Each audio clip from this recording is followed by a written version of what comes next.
তোমরা কেমন আছো? আশা করছি ভালো আছো। তো আমি আজকে যাচ্ছি তেল পাম্পে, চলো তেল পুরে দেখা হচ্ছে। চলে এসেছি তেল পাম্পে, তো তেল পুরার পর দেখা হচ্ছে। তাই আমি তেল পুরে চলে আসলাম এখন সুন্দর একটা লোকেশনে। তোমরা এখানে ভিডিও শ্যুট করতে পারবে, ফটো শ্যুট করতে পারবে, মানে অনেক দারুণ একটা জায়গা। তো তোমরা দেখতে থাকো ভিডিওটা সম্পূর্ণ, তোমাদেরকে সব কিছু দেখাচ্ছি। গাইস আমি চলে এসেছি, তোমাদেরকে বললাম যে লোকেশন, ওই লোকেশনে চলে এসেছি। এখন আমি ফটো শ্যুট করব এবং তোমরা আসলে আসতে পারো।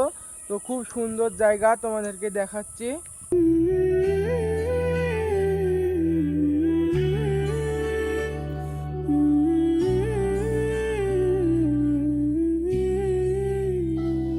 তো ফাইনালি আমার ফটো কমপ্লিট, মানে ফটো তোলা হয়ে গিয়েছে, কিন্তু ফটোগুলো তোমাদেরকে শেয়ার করতে পারবো না। তো তোমরা ভিডিওটা লাইক কমেন্ট শেয়ার সাবস্ক্রাইব করে দাও। এই পর্যন্ত ভিডিওটা, পরের ভিডিওতে দেখা হচ্ছে।